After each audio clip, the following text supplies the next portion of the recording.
요한복음 1장 1절에서 5절 말씀을 교독하시겠습니다. 태초에 말씀이 계시니라. 이 말씀이 하나님과 함께 계셨으니 이 말씀은 곧 하나님이시니라.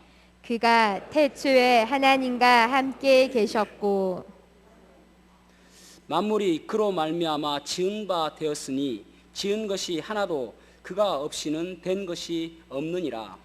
그 안에 생명이 있었으니 이 생명은 사람들의 빛이라. 같이요.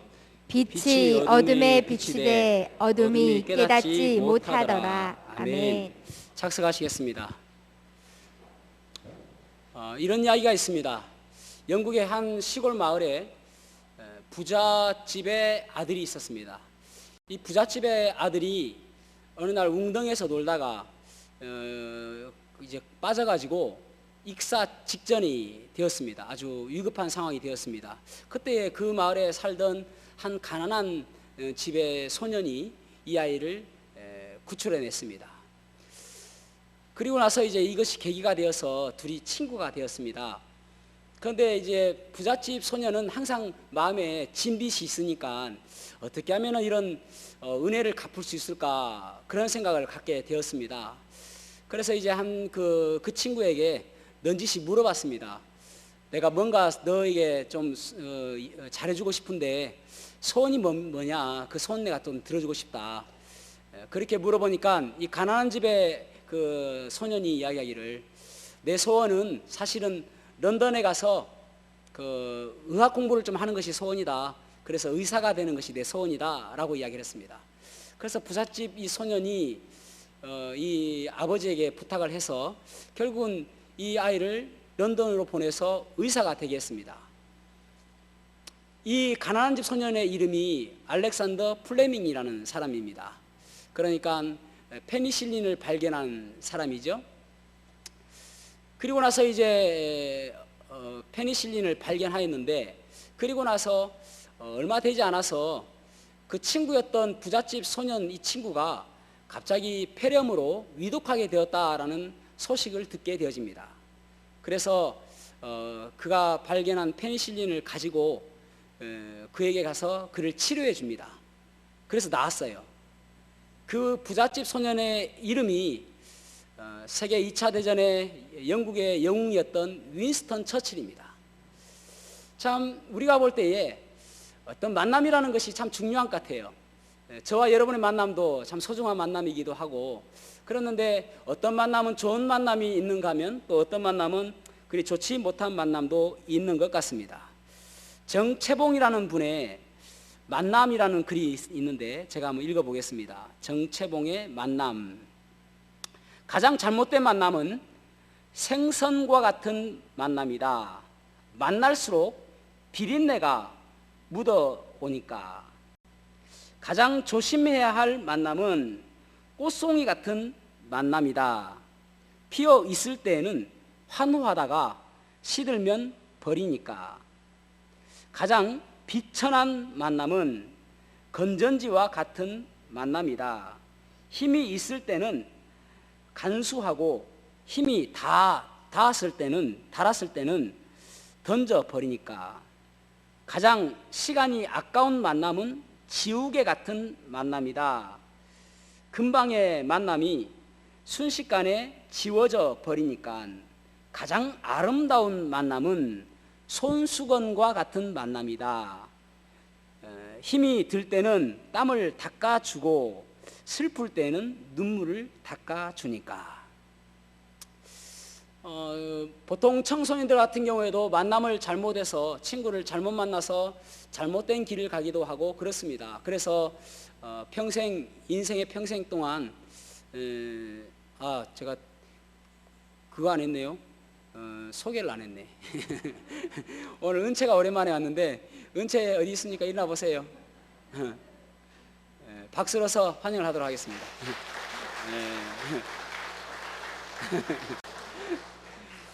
이쁘장한 우리 아가씨가 왔는데 제가 깜빡했습니다. 이어가겠습니다. 까마귀를 삶아 먹었나. 그래서 가장 좋은 만남이 어떤 만남인가? 그 탤런트 나민수 씨는 이런 명함을 가지고 다닌다고 합니다.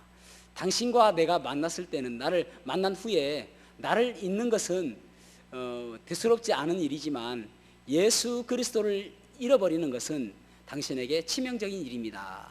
그런 명함을 가지고 다닌다고 합니다. 여러분, 저는 오늘 여러분들에게 미팅을 하려 소개를 시켜드리려고 합니다. 소개팅을 시켜드리려고 그래요.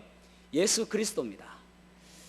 우리가 예수 그리스도를 한 번도 만나지 못했던 사람은 처음으로 만나야 되는 그 첫 만남이 있어야 됩니다. 그리고 한 번 만났다 하더라도 매일매일 만남을 통해서 그분과 교제하고 그분과 동행하는 삶이 필요한 것이죠. 그래서 이 예수 그리스도와의 만남은 우리 인생에서 아주 중요한 만남이라고 할 수가 있을 것입니다. 그렇다면 우리가 왜 예수님을 우리가 매일 만나야 되는가?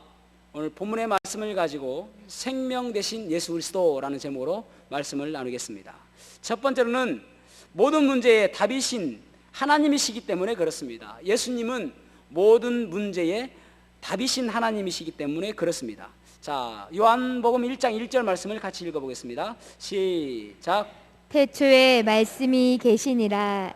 이 말씀이 하나님과 함께 계셨으니 이 말씀은 곧 하나님이시니라. 아멘. 태초에 말씀이 계셨다, 그렇게 말씀하고 있습니다. 이 태초라는 말은 영원이라는, 그래, 원래 하나님께서는 시간의 개념이 없으시거든요. 시간의 제약을 받지 않으셨습니다. 그래서 전혀 시간이 없으세요. 그런데 시간이 지금으로부터 약 6,000년 전에 이 땅을 창조하실 때에 6일 만에 창조하셨지 않습니까? 그때에 저녁과 아침이 되니 이제 첫날이 됐다라고 하면서 24시간을 처음으로 시간 속으로 들어오신 것입니다. 그러니까 그전에는 시간에 관계없이 영원하신 분이셨어요. 영원한 무한대의 시간, 그 가운데 계셨다가 땅을 창조하시면서 왜 저녁부터 아침이냐? 이스라엘 사람들은 하루를 해가 질 때부터 그 다음날 해가 질 때까지를 하루로 봅니다. 그러니까 저녁부터 아침이 되니 이제 하루가 지났다, 하루가 되었다, 그렇게 이야기하는 거거든요. 그래서 이제 영혼 속에 계신 분이 이 땅에 오셔서 시간 속으로 들어오셨다가 그리고 또 다시 영혼 속으로 들어가세요. 언제입니까? 천년왕국 끝난 다음 새하늘과 새 땅, 그것이 다시 영혼 속에 들어가는 시간입니다. 그때는 우리들도 영혼 속에 들어가는 시간이 되는 것입니다. 시간의 개념이 없은, 신약의 시간의 제약을 받지 않는 그런 영혼 속의 시간.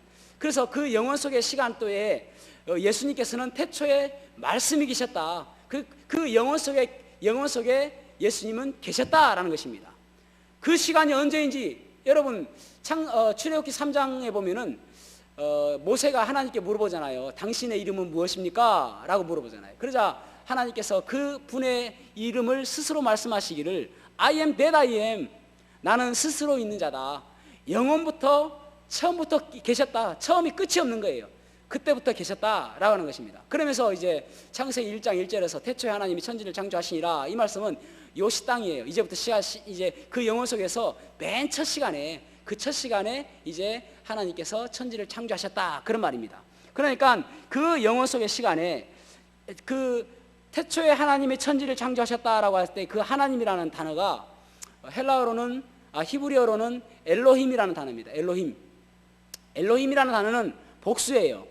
그런데 태초에 하나님들이 천지를 창조하셨다라고 하지 않고 왜 하나님께서는 태초에 하나님이 천지를 창조하셨다라고 하셨을까요? 그런데 뒤에 보면은 말씀도 나오고 또 성령님도 나오고 그런단 말이에요. 그럼에도 불구하고 하나님은 단수롭습니다. 왜 그렇습니까? 그것이 삼위일체의 하나님입니다. 삼위일체라는 것은 영어로 하면 조금 더 쉬운데 이해하고 들어주시면 좋을 것 같습니다. One God, three person이에요. 그러니까 한 하나님이신데 세 분의 인격체가 계신다, 그런 말입니다. 그러니까 하나님은 한 분이세요.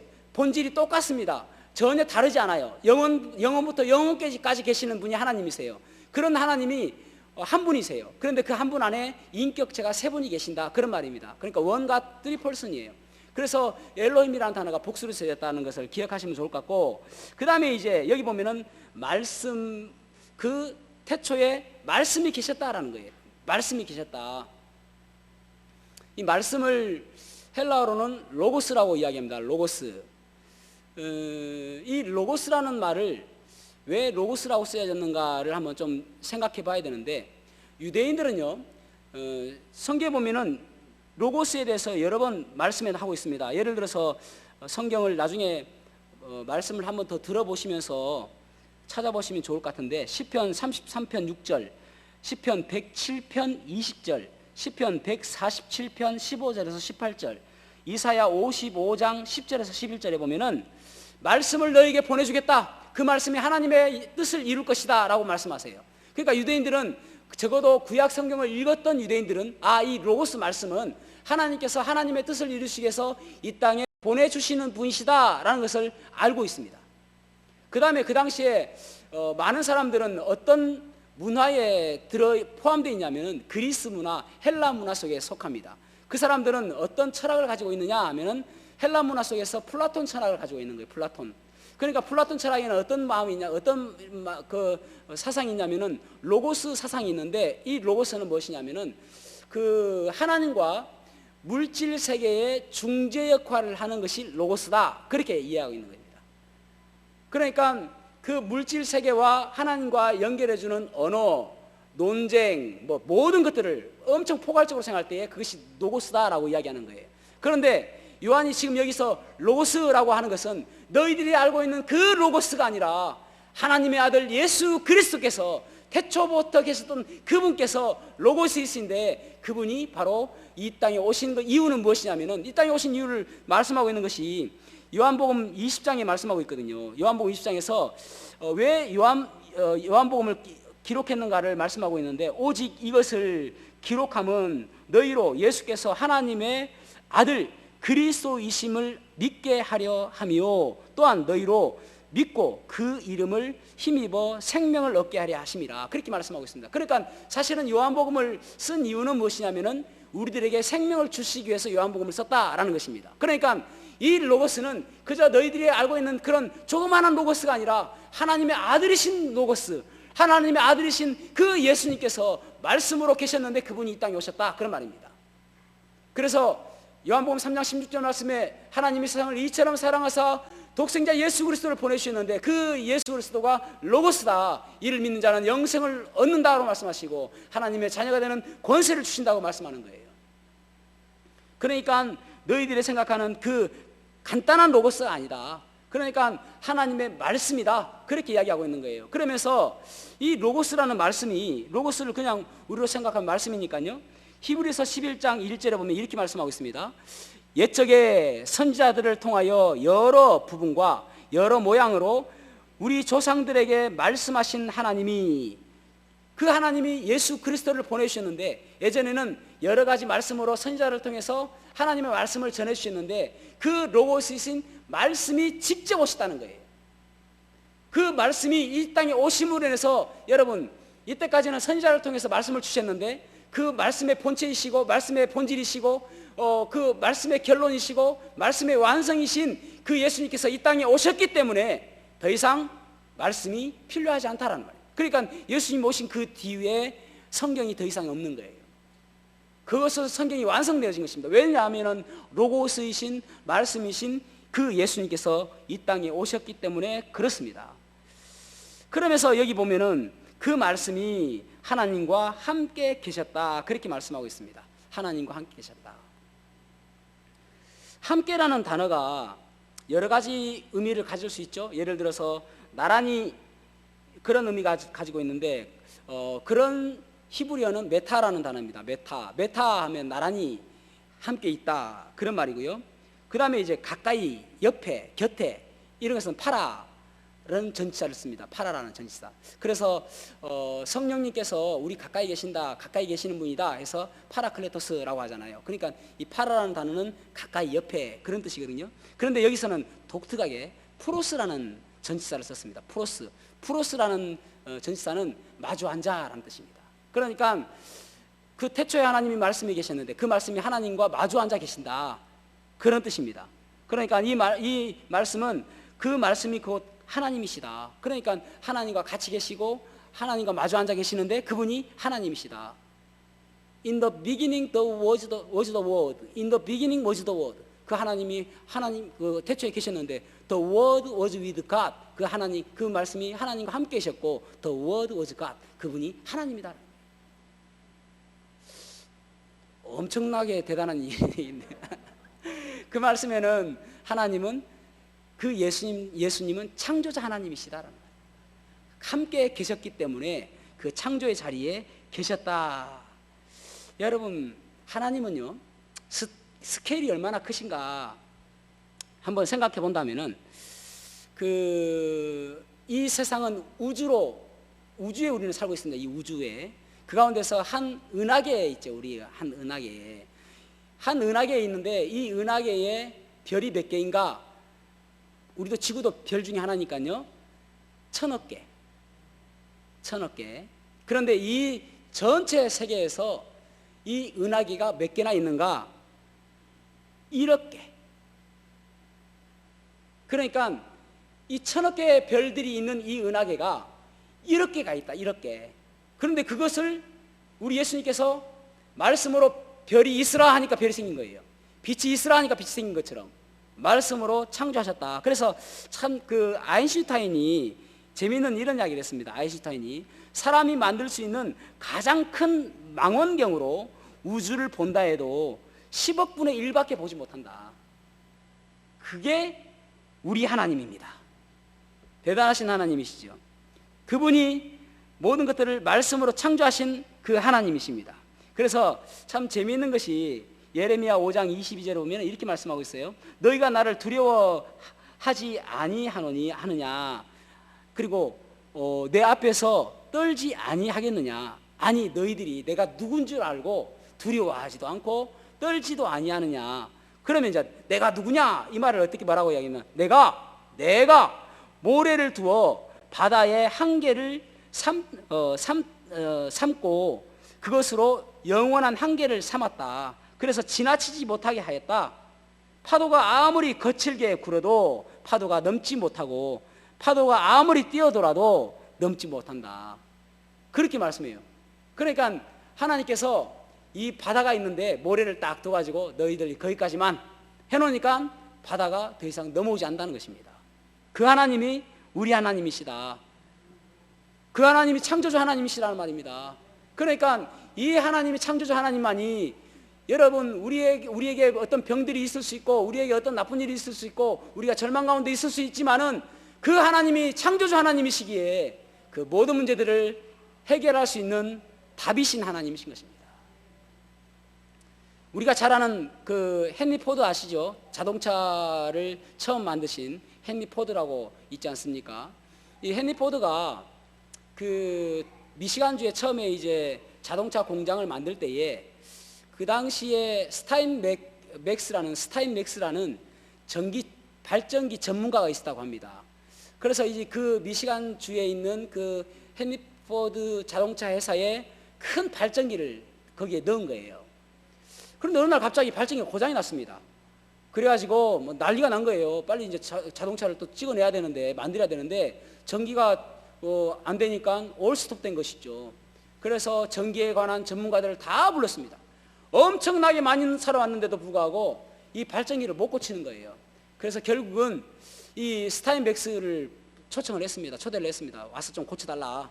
그래서 스타인맥스가 왔는데 이분이 똑똑똑똑똑똑 두드려보면서 뭐 5분 10분 됐는데 들어보고 스위치 올려보라고 올리는데 되는 거예요.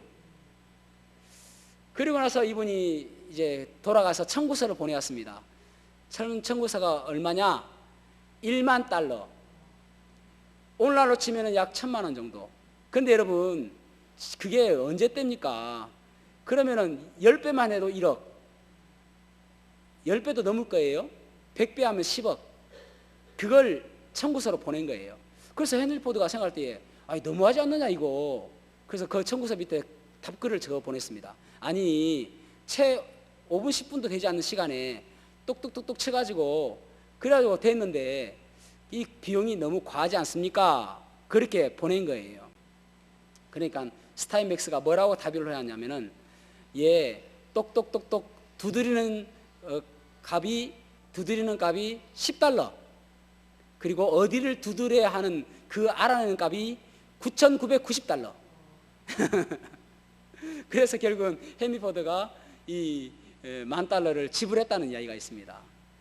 여러분, 사람도 그렇습니다. 자기가 만든 것은 쉽게 고칠 수 있죠.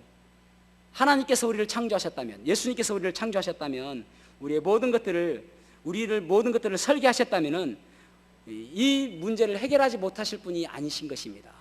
사람은 태어날 때부터 죄병에 걸려서 태어납니다. 태어날 때부터 우리는 지옥에 갈 수밖에 없는 존재로 태어납니다. 우리는 가만히 있으면 지옥에 갈 수밖에 없습니다. 여러분, 엔진 스스로가 고칠 수 없습니다. 그를 설계하고 그를 만든 그 창조자가 고칠 수밖에 없는 것입니다. 그래서 우리의 죄병, 우리가 지옥 갈 수밖에 없는 우리의 상태를 오직 하나님만이 고칠 수 있는 것입니다. 그래서 우리의 문제를 주님께 매어달리고 주님께서 고쳐주시도록 할 때에 주님께서 이 문제를 해결해 주실 줄로 믿습니다. 얼마 전에 뉴스를 보니까 어젠가 엊그저께 보니까요, 우리나라 현재 코로나 백신 접종률이 약 50%가 넘었다고 그러죠. 50%만 넘으면 꽤 괜찮을 줄 알았는데 쉽게 가라앉지가 않습니다. 확진자는 계속 늘어나고 있고 1,000명 이상 줄어들지가 않고 있지 않습니까? 여러분, 이 문제는 사람이 도저히 할 수 없는 문제에 우리는 봉착할 때가 많습니다. 사람이 스스로 할 수 없는 문제는 영적인 문제인 것입니다. 그럴 때는 무엇을 해야 되느냐? 하나님께 기도해야 되는 거예요. 우리가 할 수 없는 문제는 하나님께 기도함으로 하나님께서 이 문제를 해결해 주시도록 기도해야 되는 것입니다. 그때 하나님께서 이곳에 역사하심으로 인해서 고쳐주실 줄로 믿습니다. 하나님의 뜻이 무엇인지 밝히 깨닫는 저와 여러분이 되기를 주님의 이름으로 축복합니다. 자, 그러면은 우리를 창조하신 그 하나님이라고 첫 번째 말씀을 드렸는데, 두 번째로는 말씀으로 창조를 이루시는 하나님이시다는 것을 우리가 알 수 있습니다. 말씀으로 세상을 창조했다면은 말씀으로 재창조, 리크리에이션, 재창조도 말씀으로 가능하다는 것을 우리가 알 수가 있는 것이죠. 여기 3절 말씀 한번 읽어보겠습니다. 3절 시작. 만물이 그로 말미암아 지은 바 되었으니 지은 것이 하나도 그가 없이는 된 것이 없느니라. 아멘. 만물이 모두 그로 말미암아 창조가 되었다, 그렇게 지은 바 되었다, 그렇게 말씀하고 있습니다. 여러분 기억하시죠? 히브리서 11장 3절, 믿음으로 모든 세계가 하나님의 말씀으로 지어진 줄을 우리가 아나니, 보이는 것은 나타나는 것으로 말미암아 된 것이 아니니라 그러잖아요. 그러니까 이 세계가 보이는 것이 더 진화해서 생긴 것이 아니라 하나님께서 말씀으로 이 세상을 창조했다라고 말씀하고 있는 거예요. 그래서 삼위일체 하나님께서 이 땅을 창조하실 때에 성부 하나님께서 계획하시고, 2절에 보면은 흑암이 뭡니까? 땅은 혼돈하고 공허하여 흑암이 깊음 위에 있고 깊음 아래에 있고 할 때, 그 다음에 뭐라고 말씀합니까? 하나님의 신은 그 수면 위에 운행하시더라, 그렇게 말씀하고 있잖아요. 그러니까 성령님은 수면 위에 운행하시면서 마치 닭이 달걀을 품고 있듯이 가만히 품고 있는 거나 마찬가지인 것입니다. 그리고 예수님께서 말씀으로 세상을 창조하신 것입니다. 그러니까 이 하나님께서 동일하게 역사하시는데, 한 분은 계획하시고 한 분은 품고 계시고 한 분은 말씀으로 창조하시는 것을 보게 되는 것이죠. 그래서 이 세상은 말씀으로 창조하였다, 그렇게 말씀하고 있다는 말입니다. 그러니까 하나님께서 말씀으로 창조하였기에 땅이 혼돈하고 공허하여 흑암이 깊음 위에 있다라고 했는데, 땅이 혼돈하였던 그 혼돈이 질서가 생기게 되어지고, 공허했다는 이 empty, 아무것도 비어있는 그 공허가 하나님의 그 내용으로 가득 차게 되어지고, 그리고 흑암이 깊음 위에 있는 그 깊음, 그 어둠이 빛으로 바뀌어지게 되는 것입니다. 무엇을 통해서요? 하나님의 말씀을 통해서. 그래서 하나님의 말씀이 임하는 곳에 놀라운 변화가 일어나게 되는 것입니다. 그래서 여러분, 주님의 말씀이 임해야 우리의 인생이 달라질 수가 있는 것입니다. 주님의 말씀이 이곳에 임해야 됩니다. 여러분, 오늘날 코로나 시대에 참 우리나라는 기독교인들이 줄어들었습니다. 안타깝게도 기독교인들이 줄어들었습니다. 왜냐하면은 비대면 예배를 한다 하니까 집에서 예배를 드리다 보니까 소위 말하는 가나안 교인, 안나가 교인이 생기게 되어지고, 그러면서 그저 요즘에는 인터넷으로 예배드리는 것이 더 쉬워지고 편해지기 때문에 그러면서 믿음이 떨어지게 되는 것이죠. 사실은 믿음이 좋아지지는 않습니다. 더 떨어지게 되었죠. 그래서 기독교인이 더 줄어들었습니다. 그런데 놀랍게도 미국은 기독교인이 더 늘어났습니다. 더 부흥했어요. 미국 시카고 대학의 종교 심리학 교수인 브라우닝 박사는 이렇게 이야기했습니다. 그동안 물질 문명을 섬기던 미국인들은 엄습하는 세상의 악한 파도로부터 자신과 자녀를 보호할 방도가 그들에게 없다는 사실을 비로소 깨달았습니다. 그들은 세상의 모든 위험으로부터 지식과 자녀를 보호해 줄 보호자를 찾았습니다. 마약과 성문제와 그리고 폭력 등의 거대한 악으로부터 학교와 정부가 자녀들을 더 이상 보호해 줄 수 없음을 알게 된 부모들이 다시 찾아 나선 곳은 교회입니다. 다시 그들은 교회로 보이게 되었습니다. 왜 그렇습니까? 교회에 진리의 말씀이 있기 때문에 그렇습니다. 말씀으로 살아야, 말씀대로 살아야 우리의 인생이 다시 재창조되어지는 것입니다. 그래서 우리나라 독립운동가였던 백범 김구 선생은 경찰서 10개를 짓는 것보다 교회 하나를 세우는 것이 낫다라고 이야기했습니다. 경찰서 10개를 세우는 것보다 경찰서는 범인을 잡을 수는 있지만은 변화시키지는 못합니다. 그러나 교회는 말씀으로 변화시킬 수 있기 때문에 그렇습니다. 그래서 여러분, 말씀이 우리의 가정에 퍼져야 되고 말씀이 우리의 삶 속에서 역사하도록 하셔야 되는 것입니다. 그래서 여러분, 부부지간에 말씀을 가지고 서로 나누고 말씀을 통해서 서로 기도하고 그 모습이 우리에게 있어야 되는 거예요. 그래야 가정이 살아나게 되는 것입니다. 주님께서 이 땅에 오셨을 때에 이 땅의 역사가 나뉘어졌습니다. 무슨 말인가요? 주님이 오시기 전을 BC, Before Christ라고 이야기하고 주님이 오시고 난 이후를 아노 도미니 AD라고 이야기합니다. 예수님께서 오시고 난 이후를 반 잘라서 그렇게 역사가 나뉘어졌던 것처럼 예수님께서 이 땅에 오셔야, 또 예수님께서 우리의 가정에 역사하시고 그 말씀이 살아 역사하셔야, 그래야 마치 히브리서 4장 12절 말씀처럼 주의 말씀 살았고 운동력이 있어 좌우의 날선 어떤 검보다도 예리하여 홍과 영과 및 관절과 골수를 찔러 쪼개기까지 한다고 하였는데 그렇게 역사하시게 되는 것입니다. 그래서 우리의 가정이 악으로부터 멀리 떨어지게 되어지고 우리의 삶이 악으로부터 분리되어지는 삶을 살 수가 있는 것은 오직 예수님의 말씀으로 가능하게 되는 것입니다. 그 인생이 바로 재창조되어지는 인생이라고 할 수가 있을 것입니다. 마지막 세 번째로는 치유와 소망의 빛 대신 하나님이시라는 사실입니다. 예수님은 치유와 소망의 빛 되신다. 자, 4절 말씀을 읽어보겠습니다. 4절 시작. 그 안에 생명이 있었으니 이 생명은 사람들의 빛이라. 아멘. 아멘. 요한복음에서 생명이라는 단어가 참 많이 나옵니다. 그만큼 생명이라는 단어가 중요하기 때문에 그렇습니다. 요한복음이 총 21장까지 있는데 총 44번 나옵니다. 생명이.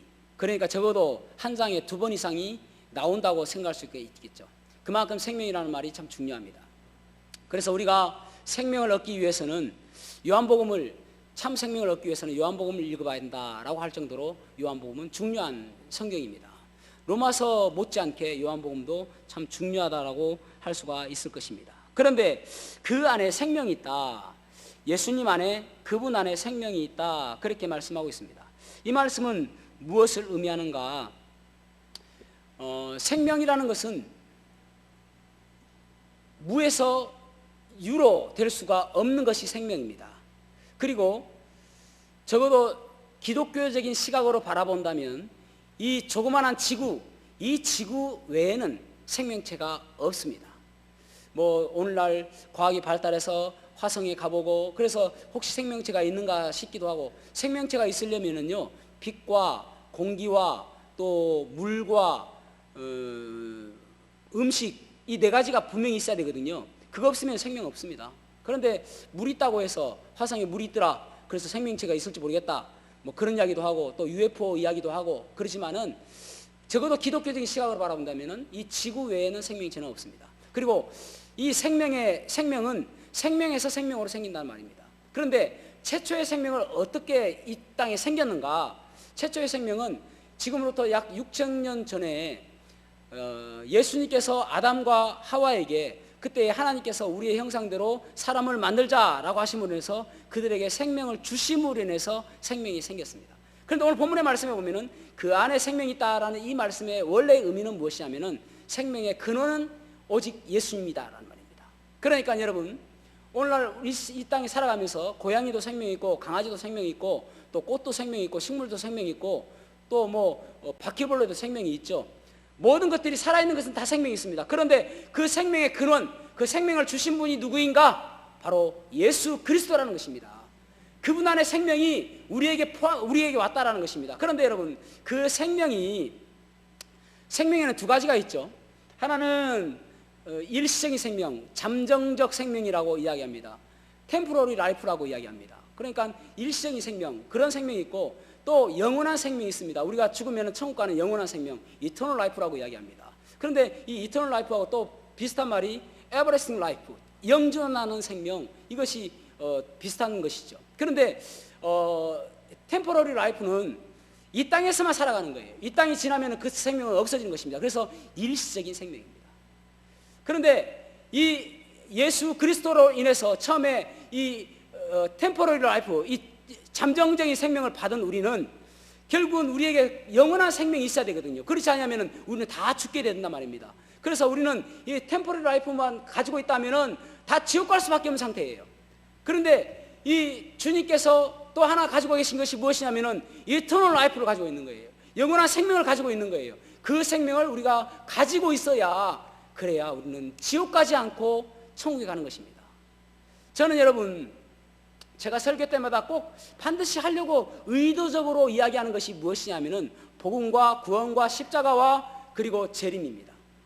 이건 너무나도 중요하기 때문에 그렇습니다. 오늘 많은 교회에서 재림에 대한 이야기 별로 하지 않습니다. 그런데 여러분 성경에서 가장 많이 언급되고 있는 이야기가 구원 다음으로 재림이거든요. 재림이라는 이야기 얼마나 많이 나오는지 모릅니다.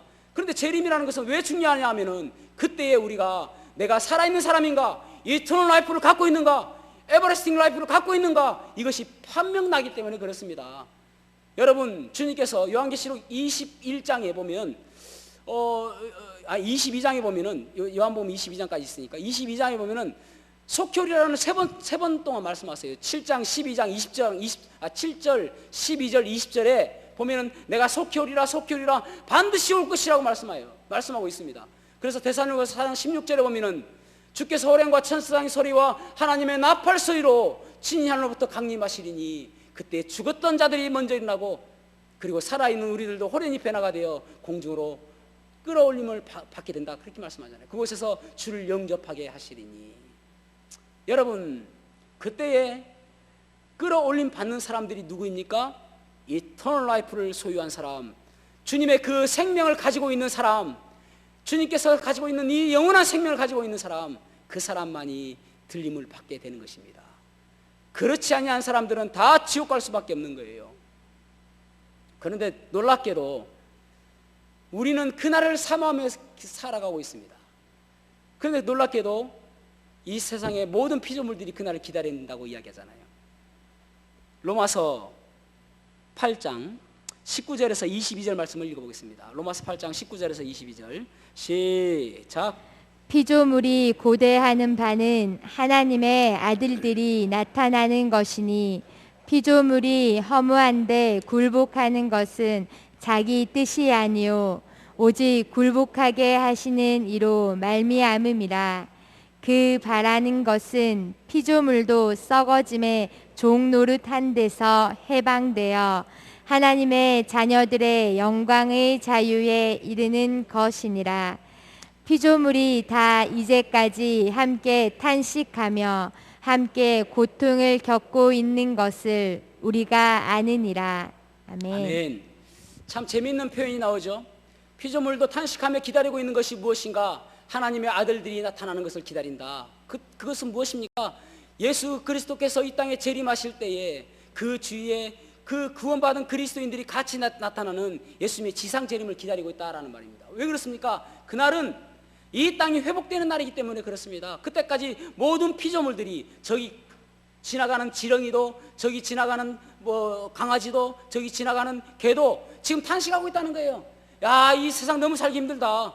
아이고, 코로나 이게 뭐야, 이게. 개까지도 걸리고. 그래서 개한테 마스크를 씌울 수도 없고, 이렇게 힘들게 살아가니 주여 빨리 오십시오. 그리 기다리고 있다는 것입니다. 피조물들도 탄식하며 하나님의 아들들이 나타나는 것을 기다리고 있다. 왜 그렇습니까? 그날은, 주님께서 오시는 그날은 우리에게 영원한 완전한 구원을 이루기 때문에 그렇습니다. 여러분, 그리스도인의 구원이라는 것은 우리가 구원받았을 때에 처음에 예수님을 나의 구주로 영접하고 내가 죄인인 것과, 그리고 예수님께서 나를 위해서 십자가에 달려 돌아가신 것, 내 죄를 위해서, 내 죄를 해결하시기 위해서, 내 죄값을 지불하시기 위해서 십자가에 달려 돌아가신 것을 믿고, 그리고 그분께서 3일 만에 부활하심으로 인하여 하나님의 아들심을 증명하시고, 그리고 승천하셨다가 다시 내려오실 것, 다시 재림하실 것을 믿는 사람에게 영혼의 구원을 주십니다. 영혼의 구원, 영적인 구원을 주십니다. 영혼이 구원받았습니다. 그런데 우리의 몸은 아직도 구원받은 게 아니에요. 그래서 우리의 연약한 부분들이 있죠. 이 몸은 언제 구원받는가? 바로 예수님께서 재림하실 때에 우리가 호련히 변화가 되어지는데, 그때 주님의 모습으로 변화가 되어져서 주님의 모습과 똑같은 모습으로 바뀌어지는 것, 그것이 바로 우리가 온전한 구원을 이루는 것이다, 구원의 완성이다 라고 이야기하잖아요. 그것을 고린도전서 15장 51절에서 54절에도 말씀하고 있고, 또 요한 1서 3장 1절에서 3절에도 말씀하고 있습니다. 자, 요한 1서 3장 1절에서 3절 말씀을 읽어보겠습니다. 시작. 보라, 아버지께서 어떠한 사랑을 우리에게 베푸사 하나님의 자녀라 일컬음을 받게 하셨는가? 우리가 그러하도다. 그러므로 세상이 우리를 알지 못함은 그를 알지 못함이라. 사랑하는 자들아, 우리가 지금은 하나님의 자녀라. 장래에 어떻게 될지는 아직 나타나지 아니하였으나 그가 나타나시면 우리가 그와 같을 줄을 아는 것은 그의 참모습 그대로 볼 것이기 때문이니, 주를 향하여 이 소망을 가진 자마다 그의 깨끗하심과 같이 자기를 깨끗하게 하느니라. 아멘. 아멘. 따라 하시겠습니다. 그가 나타나시면 그가 나타나시면 우리가 그와 같을 줄을 아는 것은 그의 참 모습 그대로 볼 것이기 때문이다. 그의 참모습 그대로 볼 것이기 때문이니. 아멘. 여러분, 그분이 나타나실 때 그때 우리의 모습도 바뀌어진다 말입니다. 예수님의 모습으로 똑같이 바뀌어진다, 그렇게 말씀하고 있습니다. 여러분, 지금은 그 우리 안에 생명이 있는지 없는지를 잘 몰라요. 그런데 주님께서 나타나실 때에 만천하에 드러나게 되는 것입니다. 계란을 보면은 무정란이 있고 유정란이 있습니다. 정자가 있고 없고의 차이죠. 그런데 무정란과 유정란을 육안으로 볼 때는 우리는 모르겠습니다. 전문가들은 알 수 있지 모르겠지만은 우리들은 전혀 모릅니다. 똑같죠. 그런데 그 무정란을 아무리 닭이 21일 동안 품고 있어도 병아리가 나오지 않습니다. 그러나 유정란은 그 닭이 21일 동안 품으면은 결국은 나중에 병아리가 나옵니다. 겉으로 볼 때는 아무렇지도 않고, 겉으로 볼 때는 똑같았지만은 그 21일, 유정란은 21일이 지나면은 호련히 병아리가 삐약삐약하고 나타나는 거예요. 그것을 우리는 알아야 되는 것입니다. 지금은 똑같아 보일지 몰라도 예수님께서 재림하실 때에 우리 안에 생명이 있는 사람, 예수 그리스도의 생명이 있는 사람, 그 생명 대신 예수 그리스도가 있는 사람은 호련히 변화가 될 것입니다. 그 사실을 모르니까 사람들이 이 땅에 살아가면서 그저 아웅다웅하며 살고 그저 악착같이 다른 사람을 속이려고 속기 위해서라도 이익을 보려고 그러고 또 잠시의 쾌락을 위해서 악한 일을 범하기도 하고 그렇지 않습니까? 마치 이 땅이 전부인 것처럼 말이죠. 제가 어렸을 때에요, 땅 따먹기를 참 잘했습니다. 오늘날에는 땅 따먹기 하기 좀 어렵잖아요. 다 시멘트니까. 언제 우리 시간 나면은 땅 따먹기 한번 하러 갑시다. 재미있어요. 그런데 실제 할 때는 얼마나 피 터지게 합니까? 금이 물렸다 안 물렸다, 마치 그 땅이 나의 소유인 것처럼. 그래서 막 멱살 다짐 할 정도로 얼마나 싸웁니까? 그런데 해가 뉘엿하면은 저희 집에서 저희 작은 누나가 저를 데리러 옵니다. 종기야, 밥 먹자. 다 놔두고 가는 거예요. 그 다음날 보면은 아무것도 아니에요. 그냥 사람들이 밟고 지나가는 것입니다. 우리는 마치 이 땅 따먹기를 하고 있는 거나 마찬가지입니다. 주님께서 언젠가 부르실 때에 그때는 다 놔두고 가야 되는데 마치 이것이 전부인 것처럼 살아가는 경우가 얼마나 많습니까? 그래서 찬양 가운데 잠시 세상에 내가 살면서 항상 찬송 부르다가 날이 저물어 오라 하실 때 종기야 밥 먹자 하는 거예요. 영광 중에 나가리 열린 천국문 내가 들어가 세상 짐을 내려놓고 빛난 면류관 받아 쓰고서 주와 함께 길이 살리. 여러분, 연연하지 말아야 됩니다. 내 옆에 사람이 얼마나 더 좋은 옷을 입고 있는지, 또 내 옆에 사람이 얼마나 좋은 집을 살고 있는지, 내 옆에 사람이 얼마나 좋은 자동차를 몰고 있는지 연연하지 말아야 됩니다. 왜냐하면 이 땅은 우리가 누릴 전부가 아니기 때문에 그렇습니다. 주님께서 이 땅에 재림하실 때에 우리는 호련이의 변화가 되어 이 땅의 모든 것들을 그저 발로 쓱쓱하고 그냥 가버리듯이 이 땅에는 아무것도 아니기 때문에 그렇습니다. 어떤 사람은 그러잖아요. 뭐 예수 믿으면 밥 먹여주나. 요즘에 밥도 먹여주고 떡도 줘요. 오늘도 떡 줍니다. 또 어떤 사람은 구원받아라 하면은 1원 더 보태가 10원 주라. 그런 사람들도 있습니다. 왜 그렇습니까? 그것을 모르기 때문에 그렇습니다. 그 사실을, 영적인 사실을 모르기 때문에 그렇습니다. 그 사실을 알게 되어지면은 우리가 그렇게 살 수가 없는 것입니다. 지난주에 참 안타까운 일이 있었죠. 그 아프가니스탄이 탈레반에 의해서 4개월 만에 완전히 점령되어져 버린, 미군이 철수하고 나서 얼마 되지 않았음에도 불구하고 완전히 점령되었다는 그 뉴스가 아주 며칠 동안 나왔습니다. 그러면서 또 나오는 참 가슴이 먹먹하고 안타까운 화면들이 참 많은데, 미군들이 이제 자기의 국민과 또 백악관의 직원들을 철수시키기 위해서 수송기를 카불 공항에 착륙시켰는데, 이 아프가니스탄 사람들이 서로 탈출하려고 그러니까 총을 쏘고, 그래서 더 이상 접근하지 못하게 하고, 그러던 가운데서도 그 바퀴에 매달리다가 올라가다가 떨어져서 둘이가 죽었는데, 그 둘이가 형제간이라고 그래요. 그래서 그 둘이가 죽었다는 이야기를 듣고 참 가슴이 아팠습니다. 또 자기의 아기만이라도 탈출시켜달라고 해서 군인들에게 자기의 아기만이라도 내어주는, 자기의 아기임에도 불구하고 어떻게 살지도 모르는데 그 아기만이라도 살려달라고 내어주는 그런 것들을 보았습니다. 저는 이 말씀을, 이 내용을 보면서 참 그 노아의 방주의 사건이 생각이 났습니다. 여러분, 하나님께서 어느 날 노아에게 말씀하셨죠. 이 땅을 내가 물로 심판할 것이다. 방주를 지어라.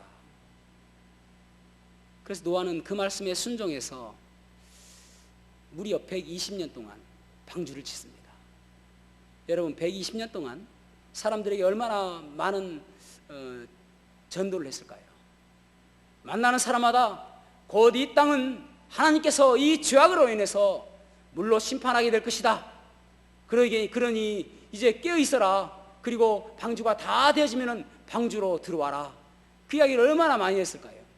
그런데 듣는 사람마다 그들은 콧웃음 쳤습니다.